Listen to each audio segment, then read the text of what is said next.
Morning everyone.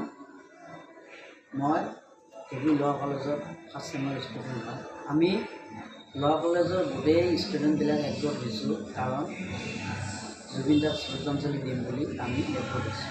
তাৰ কাৰণে আয়োজন কৰিছোঁ আমি দিম।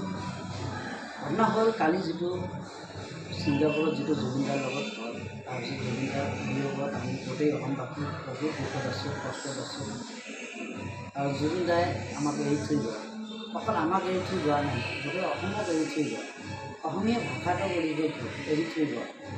অসমৰ সাংস্কৃতিক কলা সংস্কৃতিকো এৰি গৈ থৈ গ'ল। কাৰণ এই অসমীয়া ভাষাটো কোনে চলাব, কোনে ৰক্ষণাবেক্ষণ কৰিব?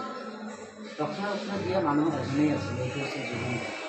জুবিন দা অকল ছিংগাৰে নহয়, বহুতো গৰীব মানুহক সহায় কৰিছিল, যেনেকৈ পাইছিল সেনেকৈ সহায় কৰিছিল। কাৰণ অসম জুবিন দাৰ তেজত আছিল বুলি মই ভাবোঁ। কাৰণ জুবিন দাই অসমক ইমান ভাল পাইছিল, সি বলিউড এৰিছিল।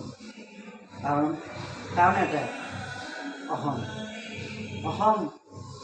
অসম আমাৰ এনেকুৱা ৰূপৰ নাই দেশ, এইটো জুবিন দাই ভালকৈ বুজি পাইছিল যে অসমৰ নিচিনা আৰু ক'তো নাপাওঁ। হয়, সঁচাকৈ ময়ো এইটো কওঁ, অসমৰ নিচিনা আৰু ক'তো নাই।